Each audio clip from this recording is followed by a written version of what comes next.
तरुण IAS के digital platform पर आपका स्वागत है। आज हम बात करेंगे 31 अक्टूबर 2022 की डेली करंट अफेयर की हम बात करेंगे या समसामयिक घटनाओं जो हिंदी में हम लोग कहते हैं। द हिंदू और इंडियन एक्सप्रेस से लिया गया है ना। हमारे प्रीलिम्स के लिए ये बहुत ही महत्वपूर्ण है।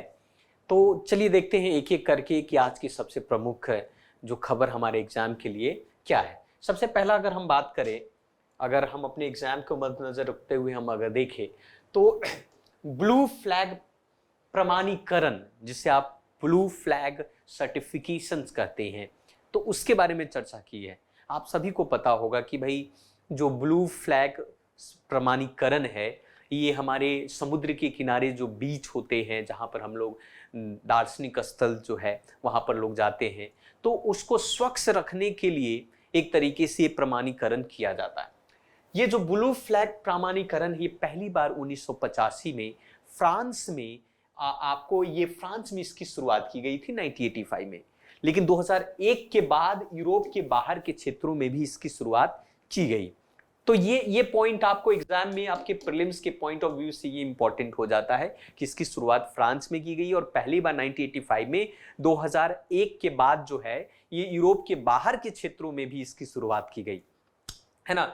ये 4 मुख्य मानदंडों के माध्यम से काम करता है। पहला, मीठा पानी और समुद्री क्षेत्र के सतत विकास को बढ़ावा देता है। मतलब आप कह सकते हैं कि ब्लू फ्लैग प्रमाणीकरण के माध्यम से समुद्र के आसपास के जो रीजन जो है उसकी गुणवत्ता, उसके सतत विकास की रूपरेखा को मद्देनजर रखते हुए ये इस पर काम करता है। मुख्य रूप से अगर 4 चीज इसके अंदर में आप देख सकते हैं। 4 चीजें क्या है कि भाई पानी की गुणवत्ता कैसी होनी चाहिए, पर्यावरण प्रबंधन व्यवस्था वहां की कैसी है, पर्यावरण शिक्षा और सुरक्षा, इन चारों पहलू पर ये पूर्णतः रूप से कार्य करता है। और जहां इन चारों पहलू जिस बीच पर या क्षेत्र में देखे जाते हैं समुद्री के आसपास वाले रीजन में, तो उन्हें ब्लू फ्लैग प्रमाणीकरण कर दिया जाता है। भारत के अंदर में ऐसे 12 ऐसे क्षेत्र हैं जिनको ब्लू फ्लैग प्रमाणीकरण किया गया है। इसकी भी चर्चा कर सकते हैं। हम देख सकते हैं भारत के अंदर का ये क्षेत्र है पूरा जिसको ब्लू से आपको प्रमाणित किया गया है, फ्लैग से प्रमाणित किया गया।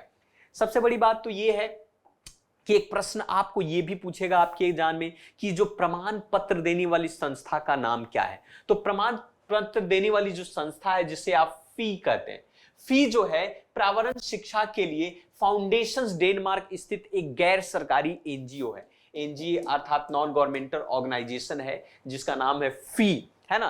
फी जो है इन्वायरमेंट के लिए, है ना। ये फाउंडेशंस डेनमार्क में स्थित है आपका, और 48 देश वर्तमान में अभी इसके हिस्सा है। अगर हम बात करें पूरी विश्व के अंदर में तो 5042 अर्थात 5042 समुद्र तट और मरीनाओं के पास ये प्रमाण पत्र दिए गए। उनमें से 12 जो प्रमाण पत्र हैं आपको, 12 जो आपका ब्लू फ्लैग प्रमाणित समुद्र तट जो है भारत के अंदर में।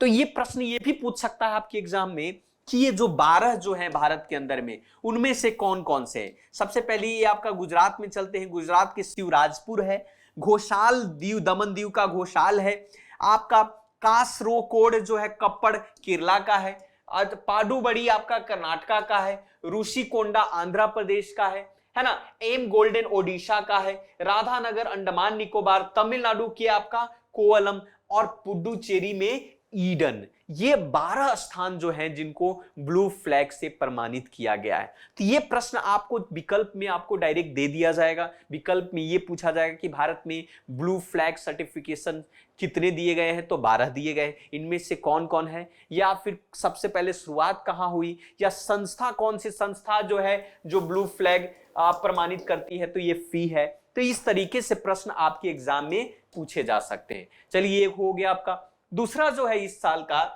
इस बार इस दिन का सबसे प्रमुख है आपका कलात्मक चावल की किस्म। कलात्मक चावल की किस्म, ये आपका कलात्मक जो चावल का किस्म का खोज किया, बनाया गया है। खास करके मुख्य बिंदु की अगर हम बात करें तो काली भूसी और तेज सुगंध के साथ चावल की एक पारंपरिक किस्म जिसे भगवान बुद्ध की ओर से श्रावस्ती के लोगों के लिए एक उपहार माना जाता है जब उन्हें ज्ञान की प्राप्ति हुई थी। भगवान बुद्ध के बारे में आप जानते होंगे, भगवान बुद्ध का जो ज्ञान प्राप्ति बोध गया में हुआ था, श्रावस्ती में उन्होंने पहला उपदेश दिया था।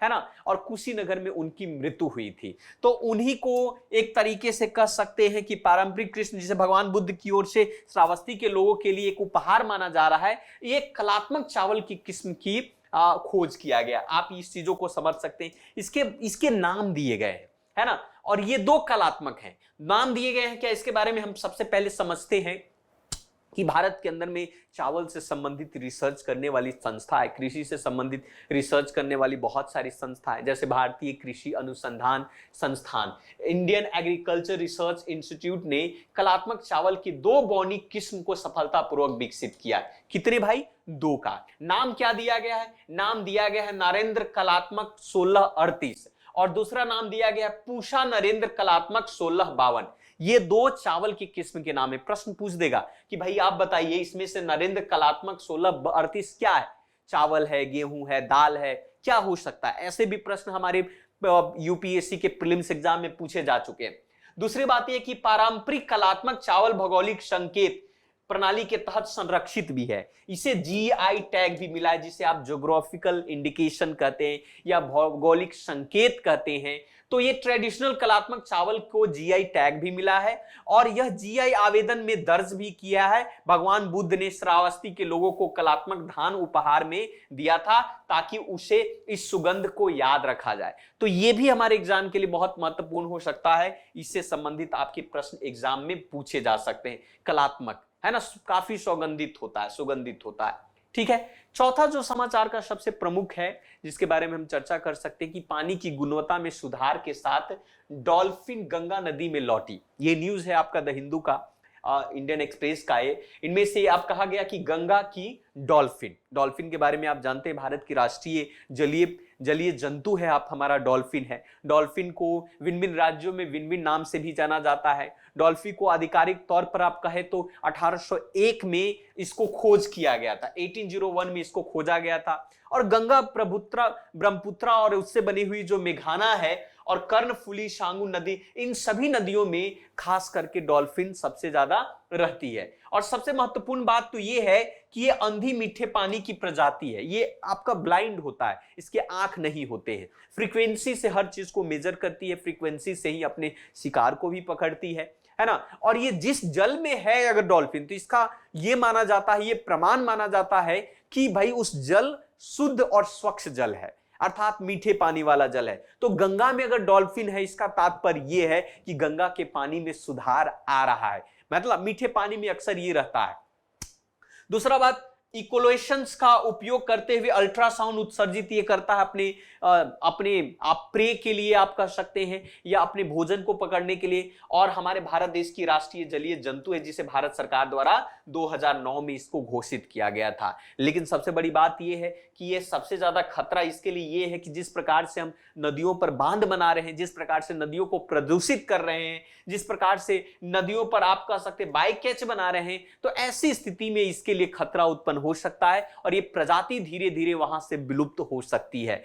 तो इसके लिए खतरनाक साबित हो सकता है, तो इसको लेकर भी कंसर्न भी जारी किया जाता है। अगर हम इसी की चर्चा करें साथ में संरक्षण स्थिति कंजर्वेशन की बात करें इसके बारे में, तो वन जीव संरक्षण अधिनियम 1952 के तहत जो है अनुसूची 1 में इसको लाया गया, अर्थात IUCN में इसको संकटग्रस्त, जिसे आप कहते हैं इंडेंजर की कह सकते हैं, संकटग्रस्त पद के तहत पर इसको लाया गया और CITES पृष्ठ में इसको रखा गया, आपका पृष्ठ फर्स्ट और सेकंड में। तो संरक्षण की स्थिति से भी आपका प्रश्न पूछेगा, तो ये कौन सा भाई, संकटपन्न स्थिति में आप देख सकते हैं, है ना, ये डॉल्फिन से। और इसी प्रकार से नेक्स्ट न्यूज जो है 5th नंबर है आपका कि भारत C295 सामरिक परिवहन विमान के साथ आत्मनिर्भरता बनने के लिए तैयार है।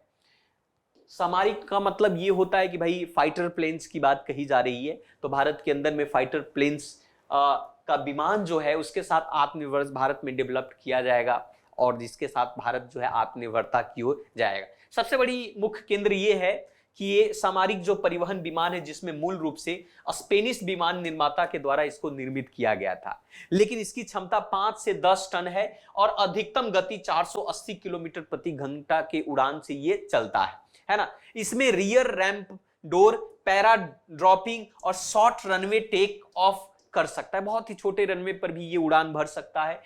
5 से 10 टन की क्षमता है इसकी। 480 किलोमीटर प्रति घंटा के स्पीड से ये चल सकता है। रियर रैंपर भी है। पैरा ड्रॉपिंग है कि जब भी खतरनाक स्थिति उत्पन्न हो तो वहां से लैंडिंग भी की जा सकती है। ये सारे फीचर इसके अंदर में देखे गए हैं। सबसे बड़ी बात तो ये है, इसके बारे में आप जान लीजिए कि ये जो हमारा विमान जो है ये एफ्रो 748 विमान के, अगर भारत ने एफ्रो 748 विमान के पुराने बड़े को बदलने के लिए 56C295 विमान खरीदने के लिए एयरबस की रक्षा के साथ सरकार ने 21,935 करोड़ रुपए का पर हस्ताक्षर किया है। और ये जो कि 1960 के दशक से ही ये शुरू हुआ था, सेवा प्रारंभ हुआ था, तो इसके लिए ये व्यवस्था की गई। वहीं पर 116 को फ्लाईवे कंडीशंस दिया जाएगा और बाकी निर्माण जो है टाटा कंपनी जो आपस में साझेदारी करके इसको बनाएगी, भारत के अंदर में ही इसका निर्माण किया जाएगा, है ना। साथ साथ में ये देख सकते हैं कि भाई 56 विमानों में से BEL और BDL के कल पुर्जे भी लगे हुए हैं। इसमें कठिन इलाके में तैनात किया जाएगा। इसका उपयोग निकासी, विशेष मिशन, समुद्री कर्तव्य और तरह तरह के लिए जो भारत के लिए जो उपयोगी है उसके लिए इस विमान का प्रयोग किया जाएगा, है ना। लास्ट देखिए आप समाचार 6 में आप देखिए आप कि मणिपुर में आपका खांगखुई गुफा जो है वन विभाग ने मणिपुर गुफा प्रणाली के तहत उन्होंने ढूंढा है, जो कि चमगादड़ों की कॉलोनी के लिए नियोजित विनाश के रूप में माना जा रहा है। मतलब कह सकते हैं कि भाई ये गुफा है, प्रश्न पूछ सकता है आपके एग्जाम में कि क्या कि मणिपुर में ये जो खांगखुई गुफा है ये किस राज्य में है, तो मणिपुर में राज्य में है। पहला, वन विभाग ने मणिपुर की गुफा प्रणाली में चमगादड़ की कॉलोनी को नियोजित विनाश के लिए इंकार कर दिया कि भाई इसको हटाना है ना। मुख्य केंद्र के रूप में यह देखा जा रहा है कि यह एक प्राकृतिक चूना पत्थर का बना हुआ है। किसका भाई? चूना पत्थर का बना हुआ है गुफा प्रणाली, जिसमें स्थानीय रूप से खांगखुई मांगसोर के नाम से जाना जाता है। इसका उपयोग जो है द्वितीय विश्व युद्ध जब हुआ था, सेकेंड वर्ल्ड वॉर, उसके दौरान में इसका उपयोग किया गया था। 4 प्रमुख गुफा इसके अंदर में है ना। ये गुफा आप देख सकते हैं, तो ये गुफा है आपका, और ये 4 प्रमुख गुफाएं हैं। और इसका गुफा का प्रयोग जो है जब वर्ल्ड वॉर सेकेंड हो रहा था, वहां के स्थानीय लोग और बलों के द्वारा उसको आश्रय के रूप में इसका प्रयोग किया गया था, छुपने में कि भाई बमबारी हो रही है तो उन सेनाओं से बचने के लिए इस गुफा का प्रयोग किया जा रहा था, है ना। दूसरी बात इसके बारे में और भी पॉइंट है कि भाई ये भारत म्यांमार सीमा पर रहने वाले जो एक जातीय समूह है जिसका नाम है तंगखुल समुदाय। अब ये भी प्रश्न पूछ देगा, तंगखुल समुदाय कहां भाई? भारत म्यांमार की सीमा पर रहने वाली जातीय समूह है आपका। एक स्थानीय रूप से सुरक्षात्मक देवता के निवास के रूप में इसको मानता है कि भाई यहां पर ही सुरक्षा मिल सकता है। अगर किसी प्रकार की स्थिति उत्पन्न हुई, आपातकालीन स्थिति, तो इसमें सुरक्षा मिल सकता है ना। दूसरी बात, चमगादड़ की बड़ी आबादी रहती है इसमें, जिसको ब्लिथ हार्सुस बैट भी कहा जाता है। ब्लिथ हार्सुस, ये भी आपको प्रश्न आपके प्रीलिम्स में बन सकता है। पुराना पाषाण काल में कई महत्वपूर्ण कलाकृति भी इस गुफा के अंदर में देखने को मिली है। तो ये 5-6 जो न्यूज था आपके लिए बहुत महत्वपूर्ण था, और प्रीलिम्स के पॉइंट ऑफ व्यू से तो ये तो सबसे महत्वपूर्ण था। तो आज के लिए इतना ही रखते हैं, मिलते हैं फिर से दूसरे वीडियो में प्रीलिम्स को मजबूती एक स्तंभ देने के लिए। So thank you very much, मिलते हैं फिर से।